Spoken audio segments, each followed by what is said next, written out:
Tout de suite, l'info.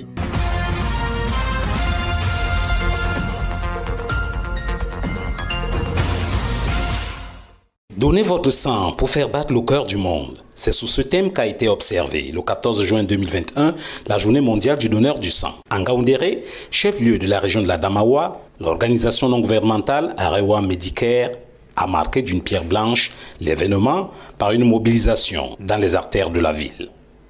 C'est l'occasion pour nous de vanter, apprécier, valoriser et remercier du fond du cœur des donneurs sûrs qui ne ménagent aucun effort afin de garantir la sécurité transfusionnelle et par ricochet la sauvegarde de la vie des patients. C'est aussi une journée de réflexion, de convivialité et de reconnaissance à l'égard de tous les donneurs, volontaires, réguliers dans le monde. De plus, c'est une occasion plus que jamais de mobiliser, sensibiliser et promouvoir le changement de comportement en faveur de l'adoption de la culture du don de sang pour sauver les vies dans nos hôpitaux. En effet, l'objectif de l'ONG n'est pas seulement de récolter principalement du sang, mais de cultiver en la population la culture du don de sang. Parce qu'on a besoin du sang chaque jour. Alors c'est important que la population sache que de temps en temps, il faut aller donner de son sang. Ça permet de sauver des vies. C'est pourquoi, avant ces journées, un travail a été fait. Nous avons mobilisé plusieurs associations avec lesquelles nous avons travaillé. Nous avons pris l'engagement d'entrer dans la communauté afin de sensibiliser, de faire appel à la communauté afin qu'on puisse atteindre ces nombres de poches de sang attendus dans la région de la Dame. Aux médias qui ont accompagné cette sensibilisation et mobilisation, l'ONG Medicare est reconnaissante. Merci infiniment aux médias qui depuis lors ne cessent de nous accompagner dans cette campagne de sensibilisation. La délégation régionale du ministère de la Santé, tout en engageant chacun à donner de son sang, a encouragé la dynamique. Que le délégué ne va jamais ménager d'efforts pour essayer de voir comment renforcer cette dynamique. Se sont engagés à donner de leur sang à l'hôpital régional de Ngaoundéré de nombreux hommes, parmi lesquels des personnalités. Le secrétaire général des services du gouverneur, Étienne Ludovic Ngba, est de celle-là. Les besoins de poches de sang au Cameroun s'évaluent à 400 000 par an. Seulement, moins d'un quart est collecté jusqu'ici. Dans la région de la Damawa, on a besoin de 20 poches de sang par jour. Et pour le moment, les dons volontaires s'établissent autour de 5. La situation n'est pas du tout satisfaisante. Nous ne sommes pas arrivés à un point de satisfaction dont nous pouvions dire que non, c'est bon.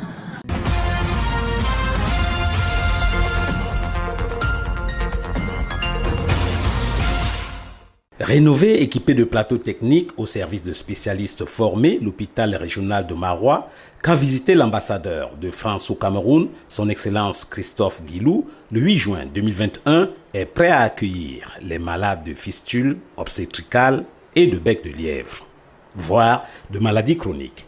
C'est le fruit d'une coopération entre le Cameroun et la France à travers l'ONG Care Cameroun. C'est un lourd fardeau sur plusieurs plans. Les femmes qui sont victimes des fistules sont stigmatisées.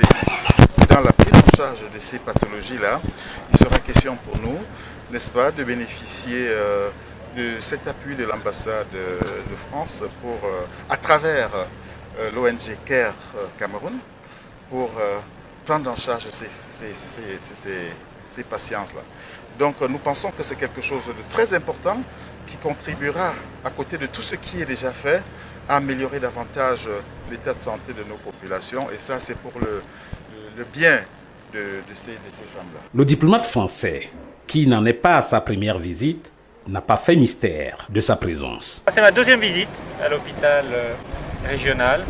Et pourquoi nous sommes là? Parce que nous souhaitons accompagner les activités de cet hôpital et venir en soutien aux malades dans deux domaines particuliers, les fistules obstétricales et les problèmes de bec de lièvre.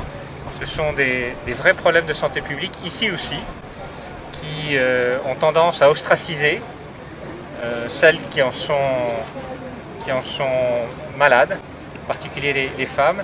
Et c'est dans cet esprit que nous sommes venus ici voir comment accompagner ce projet qui est mené par l'hôpital, mais également l'organisation CARE internationale, et donc la France à travers le ministère de l'Europe et des Affaires étrangères. S'il en était encore besoin, de le rappeler. Projet qui nous a été présenté, qui bénéficie du soutien de Madame Aïssa Doumara, et nous sommes là sur le terrain pour voir concrètement où ils en sont, comment ça peut être lancé, quels sont les vrais sujets, quels sont les enjeux, la prévention, l'information, le traitement, les soins, quels sont les chirurgiens qui sur le terrain mènent ces opérations qui sont très délicates, et c'est pour ça que nous sommes venus avec moi-même et une délégation de Paris.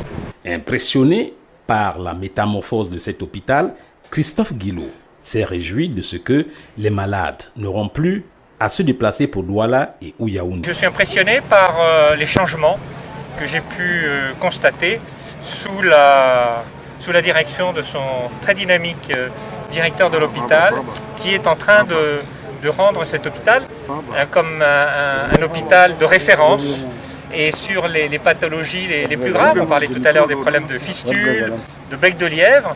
Ça permettra aux malades, aux patients, de plus être obligés de se déplacer pour des opérations très délicates à Yaoundé et à Douala. Vive la coopération franco-camerounaise en matière de santé pour le bonheur des malades de fistules obstétricales et de bec de lièvre.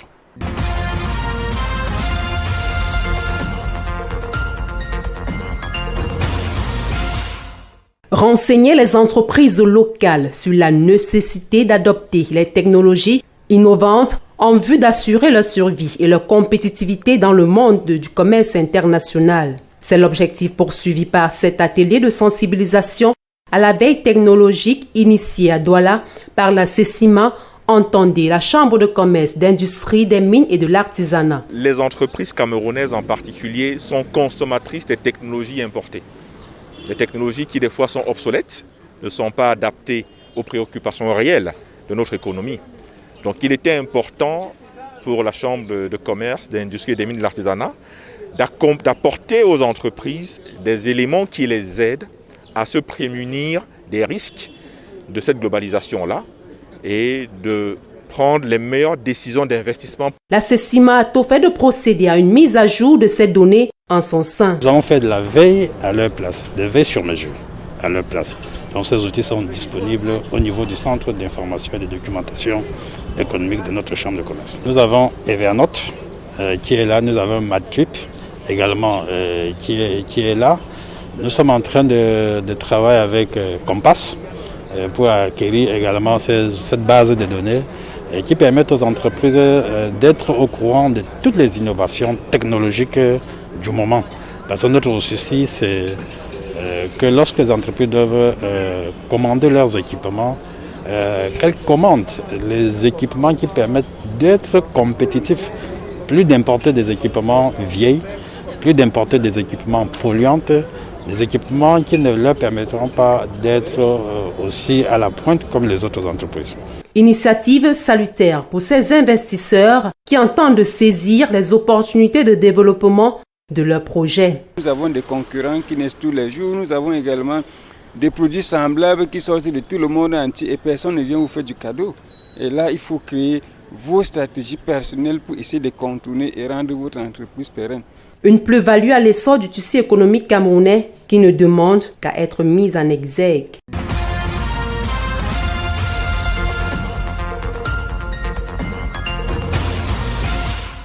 Direction régionale de la police judiciaire du littoral à Douala-Bonanjo en fin de matinée du 10 juin 2021.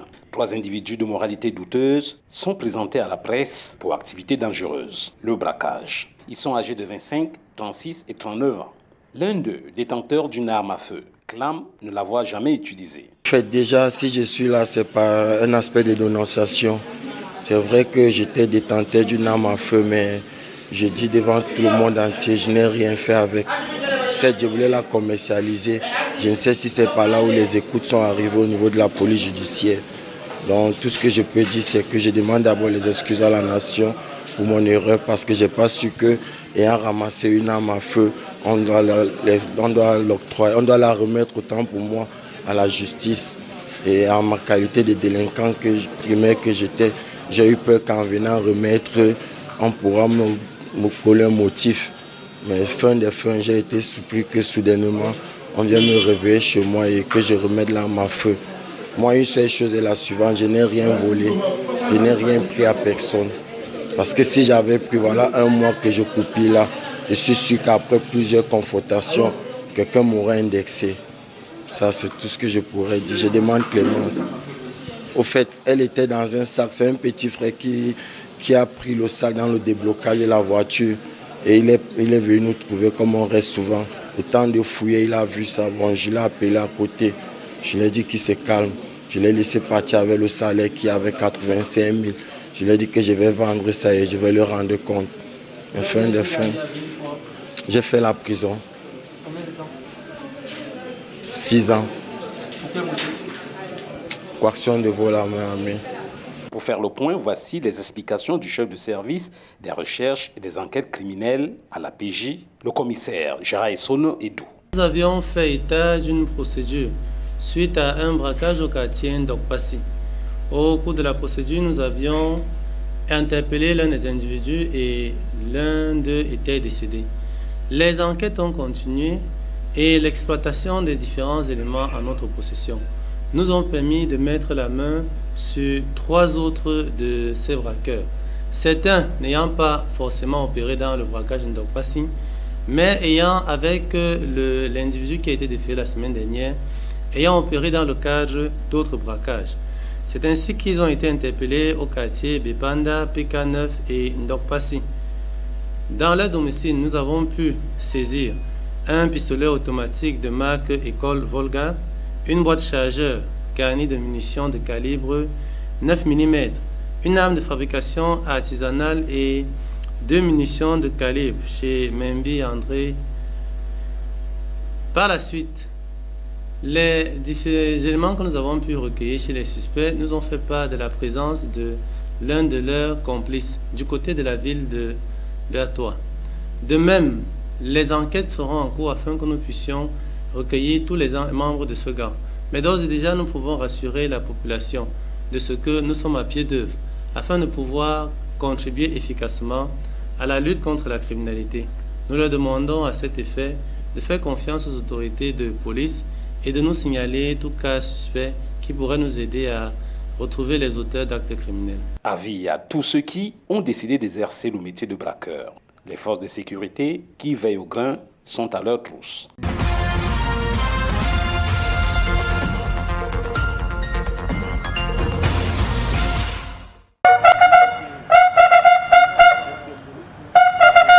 Le général de corps d'armée, René-Claude Meka, chef d'état-major des armées, était en visite de travail de 72 heures dans la région de l'extrême nord. Il était accompagné du général de division Baba Soulé, chef d'état-major de l'armée de terre, du poste de commandement de la 4e région militaire interarmée de Marois à Mora au poste de commandement du 1er secteur de la force multinationale mixte. Le chef de l'état-major a visité tous les postes et avant-postes de commandement de l'armée de la région, des plus petits aux grands. René-Claude Meka a rencontré et échangé avec ses principaux responsables et collaborateurs, au nombre desquels le général de division Sali Mohamedou, commandant de la 4e région interarmée, le colonel Njoya Jules, commandant en second de la 4e région de gendarmerie, le médecin-chef et le délégué régional à la sûreté nationale de l'extrême nord. Le chef de l'état-major des armées, René-Claude Meka, au terme de ces échanges élargis à certaines forces vives et représentants des populations et communautés. À l'occasion de mon passage dans une région comme c'est le cas actuellement ici, je procède à l'examen de la situation qui prévaut dans la région militaire concernée. En cas de besoin, je procède à un recadrage. Avant de quitter Marois, le chef d'état-major a fait des recommandations pour maintenir le cap. Le renforcement du dispositif sécuritaire de manière à en finir avec les incursions de Boko Haram et autres éléments armés. L'intensification des opérations de contrôle et de patrouille afin d'éradiquer les phénomènes de prise d'otages, avec des demandes de rançon, le renforcement de la collaboration entre les différentes forces pour une synergie d'efforts de la défense de l'intégrité nationale, la sécurisation de l'axe Morawaza, Dabanga, Kousseri, la multiplication des actions civilo-militaires, le renforcement des comités de vigilance. Oui, je repars satisfait parce que, vous savez, le Boko Haram est là depuis un certain temps. Et je crois que nous avons trouvé la bonne mesure pour nous battre contre lui. Je ne vais pas vous dire, parce que ce ne serait pas juste, que le Boko Haram est vaincu. Il est encore là. Il commet des exactions, il pose des actes qui sont dommageables pour les populations, pour l'économie de notre pays.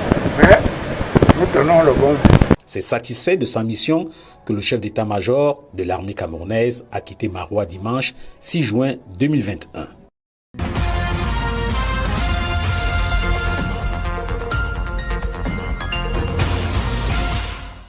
Campagne d'information et de formation des personnels de la Direction générale des impôts et les opérateurs économiques sur la dématérialisation des procédures fiscales et ses innovations, notamment la télédéclaration des impôts et leur paiement.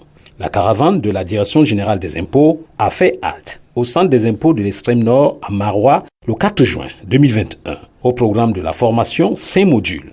Les innovations en matière d'impôts sur le revenu, sur la TVA, sur les droits d'enregistrement, pour ne citer que celle-là. Une étape de finalisation de toute cette procédure de dématérialisation qui a été entamée au niveau de la Direction générale des impôts par la Direction des grandes entreprises en 2014, les centres des impôts des moyennes entreprises en 2018 et en 2021, nous sommes donc dans les centres divisionnaires des impôts et nous terminerons avec les centres divisionnaires des impôts de l'Interland. Ça veut dire les centres divisionnaires des impôts des départements à partir du 1er juillet 2021. Et nous aurons donc fait la boucle en ce qui concerne la dématérialisation des procédures au niveau de la Direction générale des impôts. Le paiement des impôts et taxes est désormais possible en tout temps et en tout lieu grâce aux téléprocédures. Elle concerne tout ce qui est télédéclaration des impôts, droits et taxes auxquels sont assujettis les contribuables et également le paiement.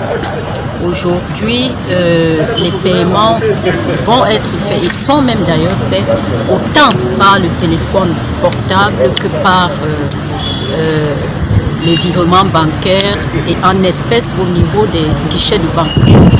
Avant, nous avions uniquement des virements bancaires et ce que nous appelons online tax payment au niveau de la Direction des grandes entreprises. Destination suivante de la caravane de formation aux télédéclarations des impôts, Garoua et Ngaoundéré.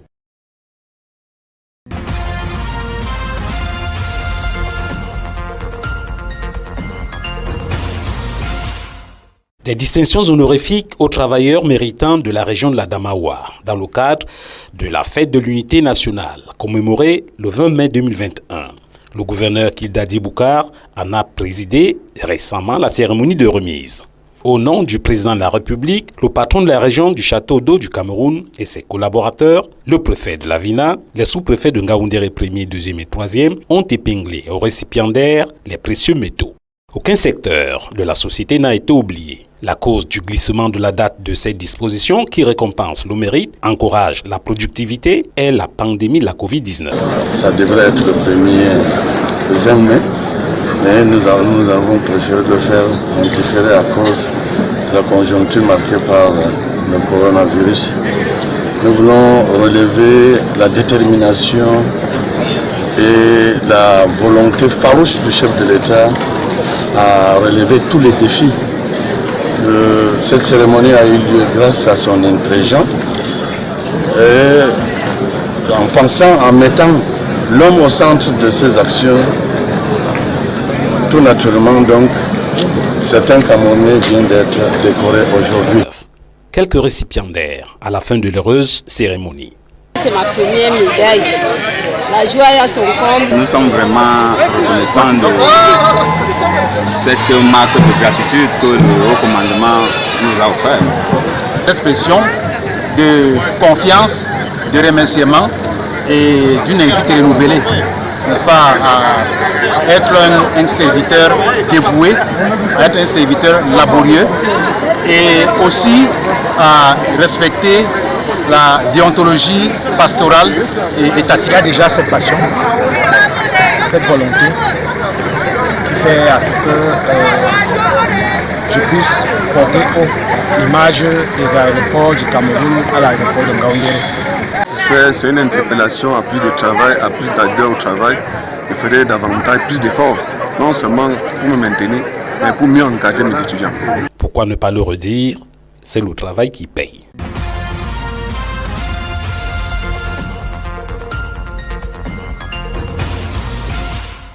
Tenu le 4 juin 2021 du conseil municipal de la commune de Ngaoundéré 2e, consacré à l'examen et à l'adoption du compte administratif du maire et du compte de gestion du receveur municipal pour l'année 2020. Il est équilibré en recettes et en dépenses à la somme de 512 050 000 francs. Il s'est consolidé au cours de son exécution par des autorisations spéciales des dépenses, des excédents de l'exercice antérieur et les financements des partenaires PNDP, FECOM, Prodel. Un budget additionnel dont le total s'est élevé à 263 364 209 francs pour se valoir définitivement en fin d'exercice à la somme de 775 414 209 francs. Le dit budget en fin d'exercice 2020 en recette est de 498 841 826 francs, composé de recettes propres d'un montant de 76 28 539 francs,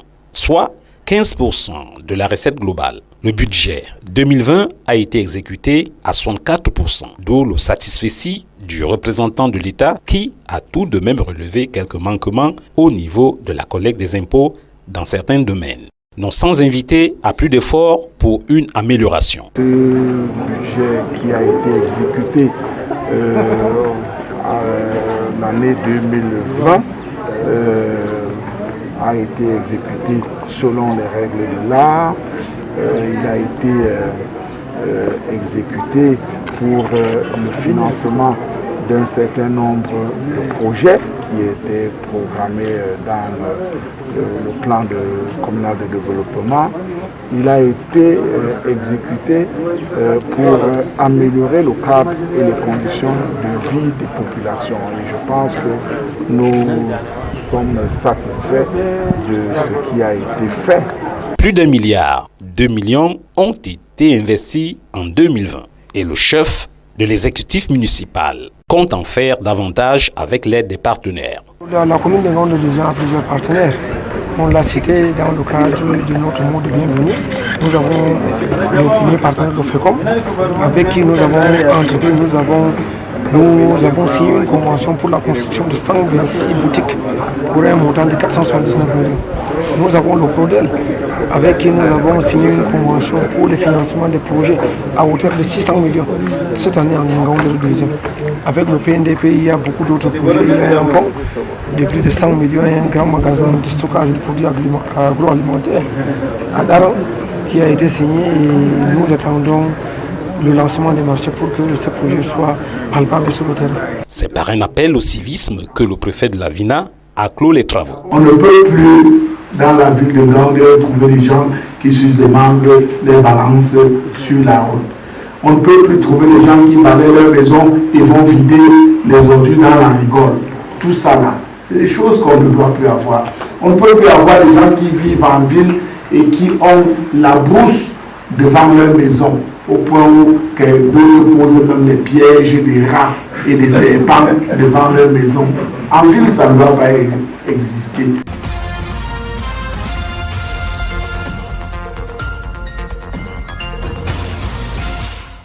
L'éducation comme creuset à l'émancipation économique de la jeune femme.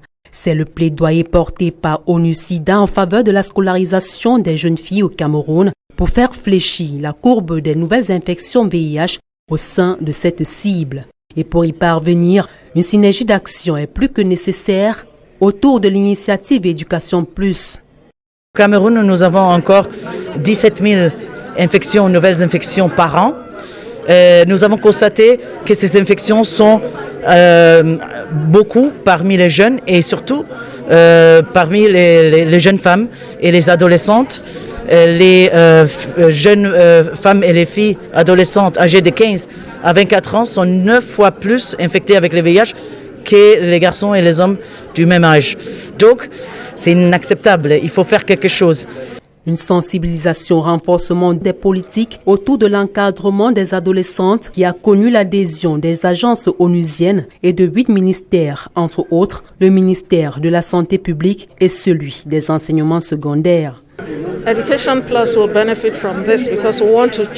Le programme Éducation Plus est bénéfique car nous voulons changer les mentalités en faveur de la participation de la jeune fille à la vie sociale. Les femmes ont du potentiel, surtout les femmes africaines. Elles peuvent beaucoup apporter à l'économie. Pour réduire le VIH chez les jeunes filles, il faut déjà qu'elles sachent les conséquences pour mieux se protéger. Et ceci passe par l'éducation.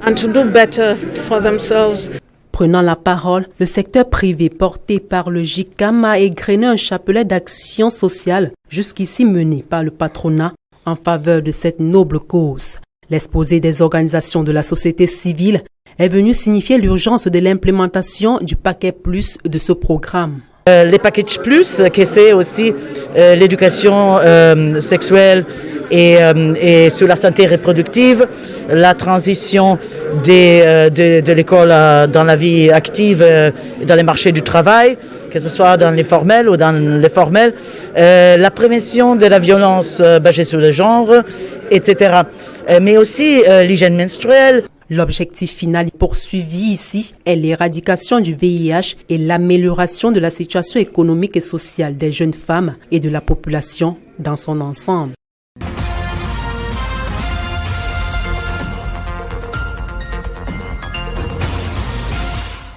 Coup de filet de la gendarmerie nationale camerounaise à Douala. Le poste de gendarmerie de Mbanga-Pongo, au lieu dit Petit Robert, a récemment mis aux arrêts des présumés voleurs de moto d'une garderie de ce quartier. Les présumés coupables ont été présentés à la presse le 7 juin 2021. Oui, dans la nuit de 31, nous avions eu l'information qu'il y avait un groupe d'une trentaine d'individus dans un parking qui tentaient de piller. Et ils étaient armés de machettes et de gourdins. Aussitôt, j'ai appelé mon chef de poste de Mbanga-Pongo et je lui ai demandé de se déployer immédiatement sur les lieux avec son personnel. Il s'est donc avancé et il était 3 heures. Et quand nous sommes arrivés, on a constaté qu'ils avaient pillé le parking et une boutique de brocante qui se trouvait à côté. Et grâce au renseignement des populations, jusqu'au petit matin, on avait pu interpeller 8 et on a saisi également 4 motos et 2 écrans plasma. L'une des victimes de ces microbes revoit ici le film du braquage. Moi, c'est Caspar Ndango, alias américaine. J'ai été surpris autour de 3 heures. Autour de 3 heures le 31 de ce mois-ci. À 3 heures du petit matin, par un groupe de plus d'une trentaine de Benskina. En faisant des bruits pour venir dehors, moi, je me suis demandé que peut-être un lever de corps où il y a un cas qui est entré dans le quartier. Je comprends des bruits dehors. Voici un premier parking ici. Arrêtons-nous ici. On commence ici. L'autre dit que non, ce n'est pas le parking ici, c'est encore dedans, c'est dans Mbanga-Pongo. L'autre dit mouf, on commence ici. Je comprends que le coup d'épée sur la barre avait force. Je me lève pour là où la barre, il tape, il envoie derrière les gens en haut pour escalader, pour en trouver. Parce que si moi, j'insiste de ne pas ouvrir, ça veut dire que je connais ce qui se passe, ou peut-être j'ai refusé de leur montrer ce qu'ils voulaient. J'ai dit que non, entrez alors chez ce qu'ils voulaient. En entrant, il entre avec la mascarade sur moi, commence à me taper. Ce que j'ai reconnu à le monsieur qui était en pilote short, qui se retrouve parmi eux, qui était le premier à prendre l'appareil dans ma chambre. Le monsieur ici, le voici. Qui s'approche ici?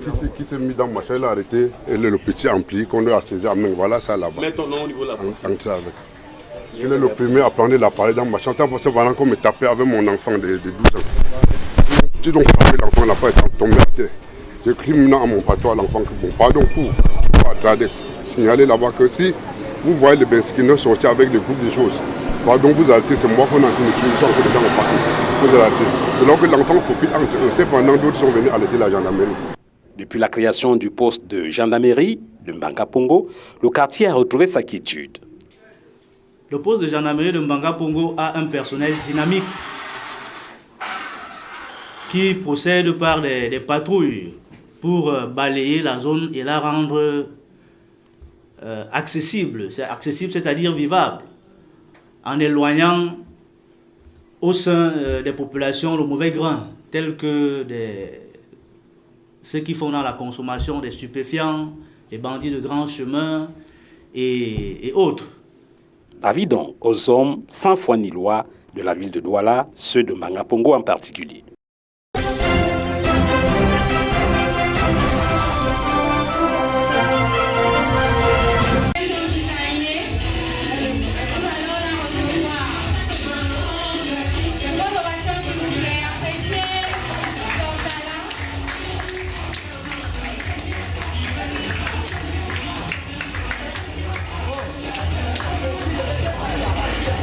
The Albinos fashion show that took place Sunday the 13th of June 2021 in Douala was full of pomp and color with the amazing performances of albinos showcasing their beauty.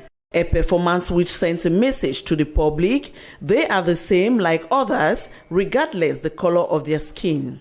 Organized by the Association of Albinos Women in Cameroon with the main objective to create awareness on albinism and offer a platform for persons with albinism to showcase their talents, it was also an occasion for them to be schooled on health-related issues. Say that albinism is a huge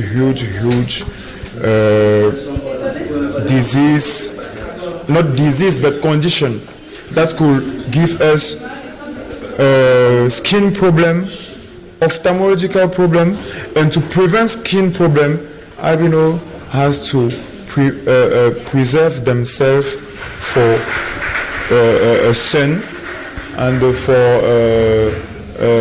lack of hydration.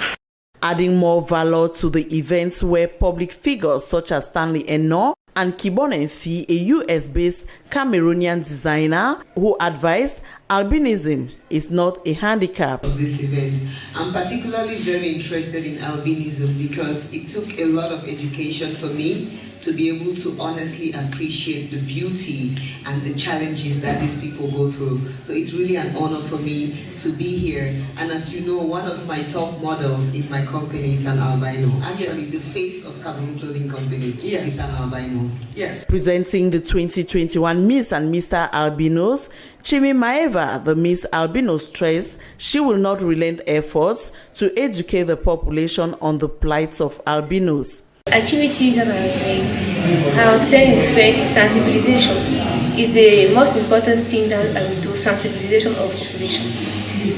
Okay. Observed every June 13th, it is a day set aside to spread awareness on the odds faced by people living with albinism.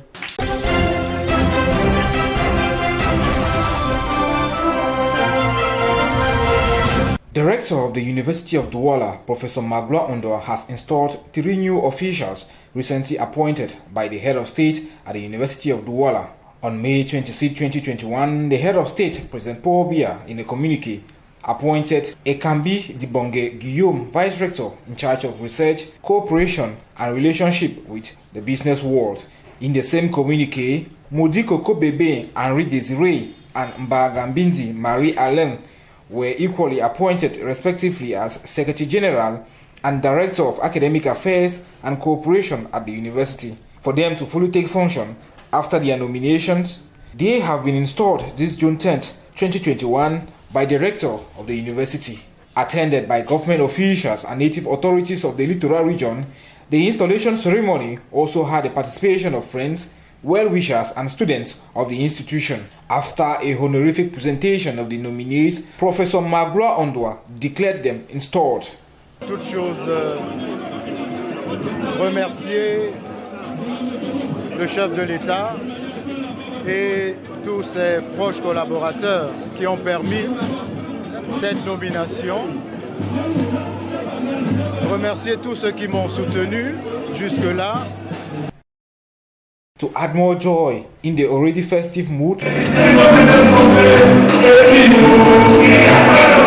Njore went deep into his rich musical repertoire to set ablaze the Amphi 300 of the University of Douala. Installed, the expertise of the newly officials is highly awaited by both students and inhabitants of the economic capital.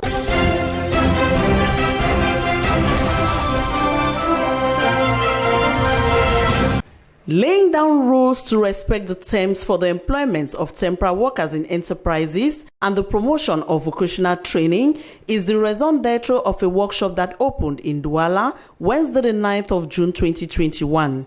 Presided at by the Minister of Employment and Vocational Training, Issa Chiruma Bakari raised the need of reviewing the place value in vocational training, its importance in nation building to ensure proper employment conditions to the youth.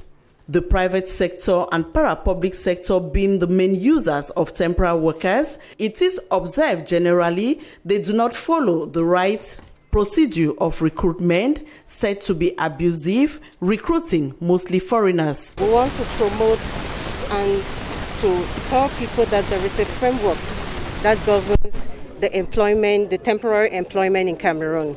So we are here today to call on all our partners, be them private or public, that the government has laid down rules that everybody has to follow. So those who don't respect these laid down rules have sanctions too. The Labour Code and a text laying down the conditions for the opening and rules for the functioning of temporary employment companies by Prime Ministerial Decree comes to regulate the sector with innovations discussed during the workshop. This new rules and regulation on our activity in terms of sorting, doing like a filter at the entrance to companies that was coming like adventurers, and also set the standards very high. Vocational training enhances employability skills and facilitates integration into the job market. The minister reiterated the need for parents to get their children enrolled in vocational schools so as to reduce youth unemployment.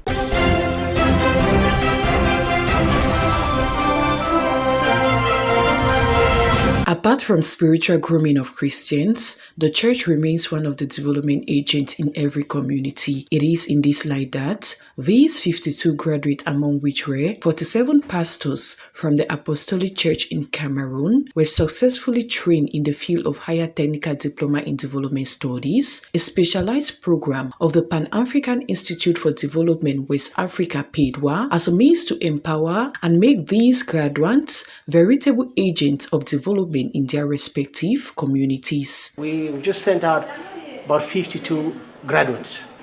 47 of them are pastors of the Apostolic Church in Cameroon, and the 5 others are just other students who participate or registered in the program. And the program is a Higher Technical Diploma and Development Studies, and believes that the church is a partner in development. Institutions of development are 3. You got a state, you got a church, and you got non-governmental institutions or organizations. And so they need constant training, acquisition of new skills, professional skills and capacity development, empowerment, so that they can better lead the church. So that the church, as a tool for development, can change the lives of the community. On his part, the president of the Apostolic Church in Cameroon, Pastor Motam Sunday, acknowledged that the pastoral profession is rapidly changing. Hence, there is need to empower pastors in other fields of works, as this will ensure continuity in the church developmental project that in turn will benefit its communities. We only thought of spirituality. We only thought of prayers, but now we have become with the sense to know that development is also expected of us, the church. So we are now putting in much, especially to the pastors. We pay more than 70% of their fee to that training. So we are happy to see them work for the church. taking place in the presence of the hierarchy of the institution, family members, and well-wishers. This graduation of the batch of students from Pedwa was christened, building our graduates to be active in a changing environment.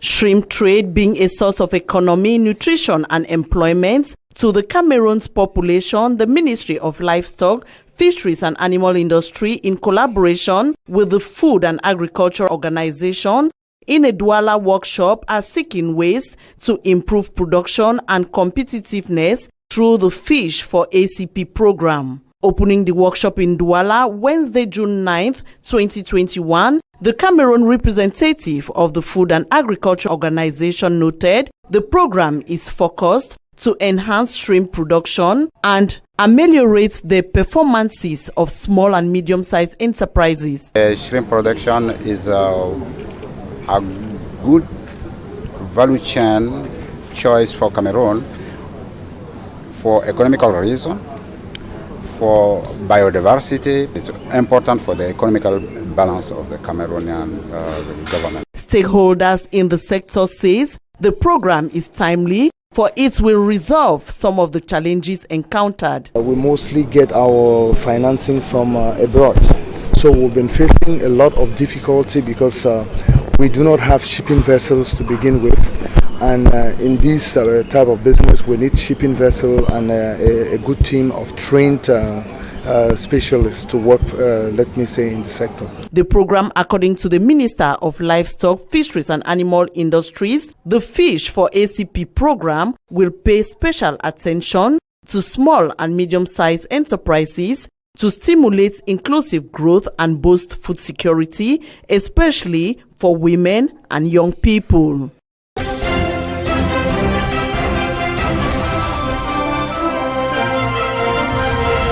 The whistle of official exam has been blown in Cameroon. The 7th and the 8th of June 2021 respectively marked the beginning of the Baccalaureate Technique, Baccalaureate General and the Technical GCE exams all over the national territory.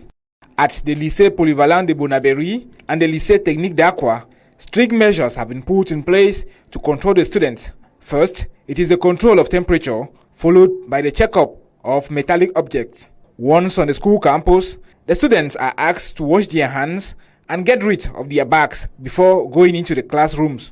At the gate, just like at the entrance of the examination halls, students are placed under strict scrutiny. Nous n'avons pas eu cette difficulté majeure. We didn't face any major difficulty this year, thanks to our experience in the profession. This made us to anticipate the level of difficulties. Before the exams, we held meetings and seminars where we sensitized some of our staff involved in the examination process. We equally held meetings prior to the exams with our students to sensitize them concerning the exams and the barrier measures against the COVID-19 pandemic. On the other hand, June 29 is the date set aside for the kickoff of GCE Ordinary Level and Advanced Levels, and July 12, 2021 will mark the end of the aforementioned examination. For the Francophone subsystem of education, the exams will end this weekend. The 2021 edition of official exam being launched, it is therefore left on the students to give back what they have been receiving in terms of lectures.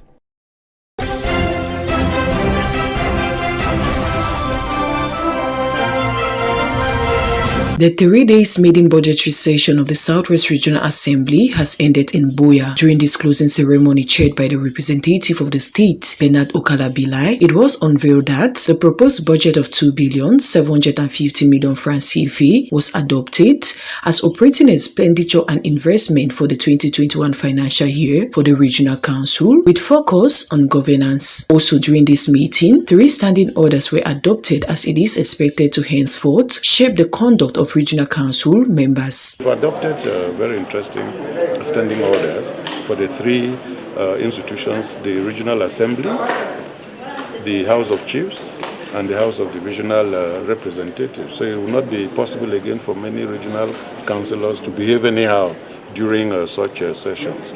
Then of course the budget which is the main source of the resources which will permit us to go down to our constituencies, which we balanced it at 2,750,000,000 revenue and expenditure.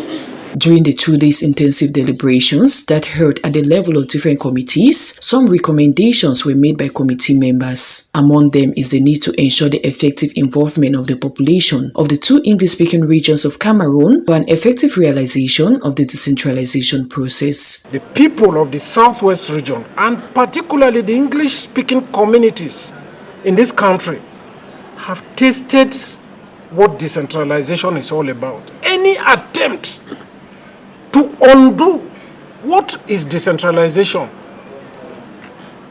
will not be good signals for our people. Representing the state, the Southwest Governor Bernard Okalabila, in his closing remark, tasked the Southwest Regional Council members to immediately commence work without any further complaint, as the long-awaited financial resources has been made available. We have now the instrument to work. You listen to the statement of the governor. We have no excuse. We're set to work. So the population will see our action. While the crisis-affected Southwest and Northwest population are eagerly waiting on the effective implementation of the decentralization process, regional councillors have been warned against dictating to the population on what decentralization should look like.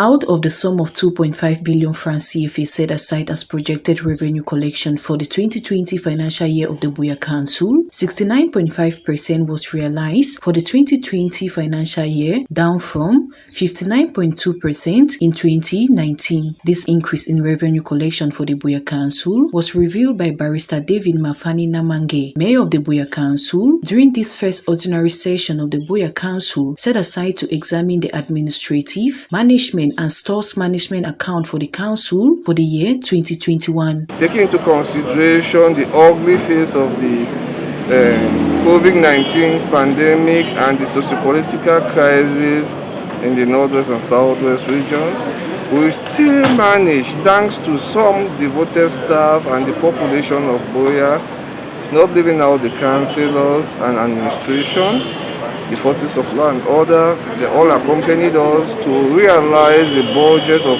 slightly above 69.5% in revenue, and in expenditure we're close to 60%.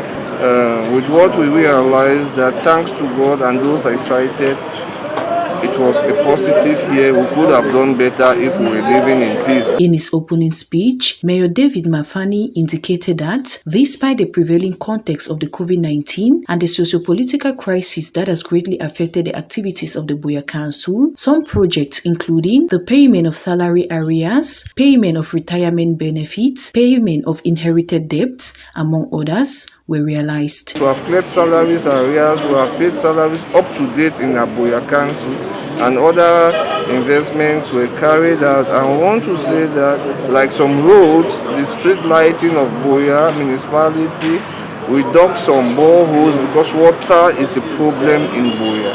And we are going to continue in those areas. Representing the SDO for Fako, the first deputy SDO for Fako, Madame Merelin Ufo, in her keynote address, congratulated the council for its efforts towards the fight against insecurity and measures to curb the spread of COVID-19 within the municipality, while reassuring the council of the constant support of the administration and the forces of law and order.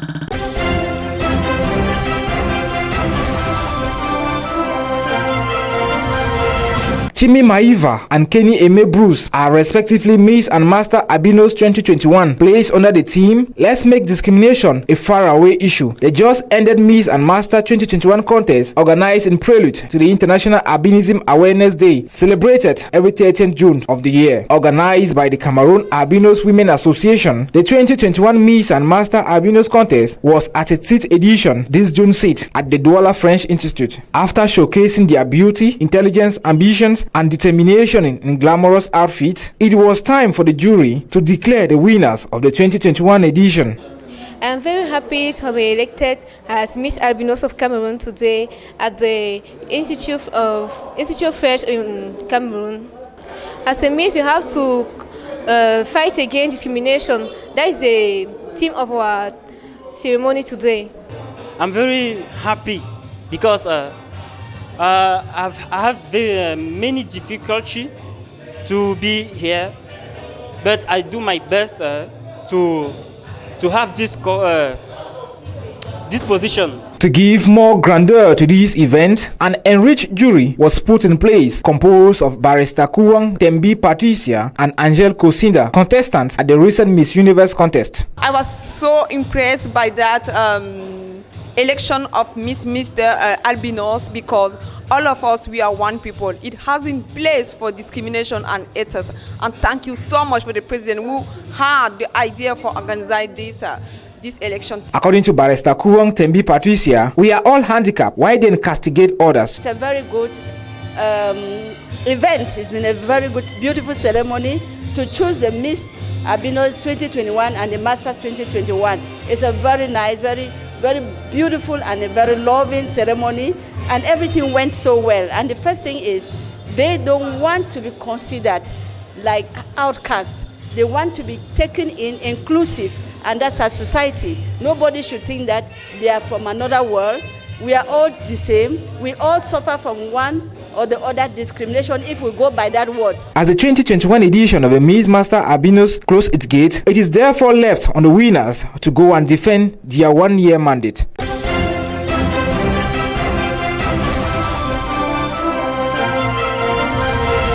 $3 billion CFA francs is the voted budget at the end of this first ordinary session of the Littoral Regional Council.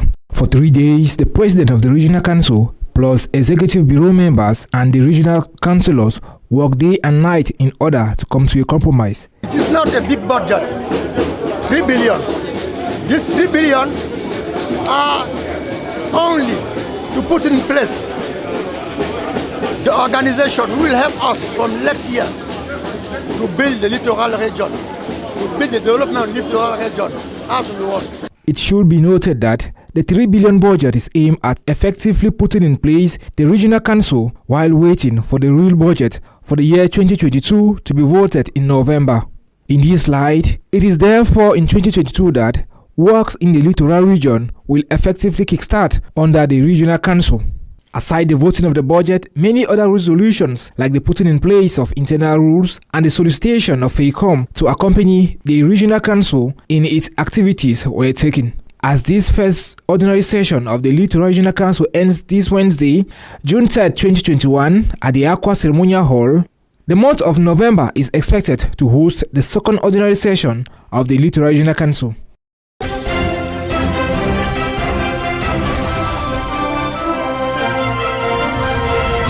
Healing internal wounds is the aim of this one-day conference, which took place at the conference hall of the Littoral Governor's Office. Having been a victim of violence and internal wounds, Mr. Hitima Alphonse Pacific thought of a solution to equally help others heal their internal wounds through his experience and teachings. After going through the 1994 Rwandan crisis as a victim, the latter therefore have a good mastery of his topic. For the effective materialization of his work, Rwandan-born Hitima Alphonse created the African School for Peace, which is already operational in countries like Cameroon, Chad, Togo, just to name but these. A topic like this, spoken to the leaders of our country and even the leaders of the church and people from all walks of life, is a very special beginning for our country. Why? Because we cannot pretend that we have peace if we don't go deep into our inner wounds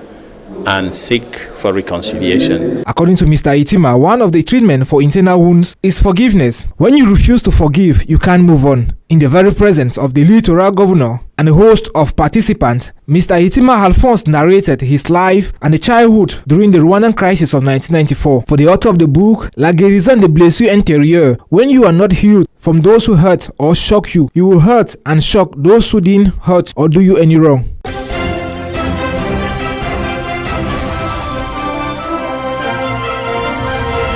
The sum of 2,750 million francs CFA is the proposed budget for the Southwest Regional Assembly. Also peculiar about this pioneer budgetary session of the Southwest Regional Assembly was the examination of the standing orders of the Regional Assembly. I know that this is our first budget session since we came into office, we have two main items on the agenda to examine, vote and adopt the budget for 2021, and is to examine, vote and adopt the standing orders of the Regional Assembly first, of the standing orders of the House of Chiefs and the standing orders of the House of the Regional Representatives. In a speech, the president of the Southwest Regional Assembly, Zacchaeus Elangu, indicated that the priority areas for the budget will be for the proper running of the Southwest Regional Assembly. As part of the budget will be used for the purchase of office equipment, the organization of seminars for regional councillors, among others, that will enable them go down to the field to better identify the needs of the Southwest population. That according to the law, the Regional Assembly is structured as follows. The House of the Regional Representatives examine issues to be discussed in the Regional Assembly. When we finish, within 24 hours, the law compels us to forward them to the House of Chiefs. The House of Chiefs now will examine if they have observations to make or there's any rejection, they will send it back to us. If they have observations or rejections with reasons why they are rejecting the work that we've done at the level of the House of the Regional Representatives. If the disagreement persists, as the law says, the House of the Regional Representatives now will vote the deliberation, whatever issue was on the table, and forward to the President of the Regional Executive Council for execution. Taking place in the presence of the representative of the state, Governor Bernard Ukalabilai, he admonished the regional councillors to ensure that the needs of the Southwest affected population are met, while condemning any seed of disaccord existing between members of the Southwest Regional Council.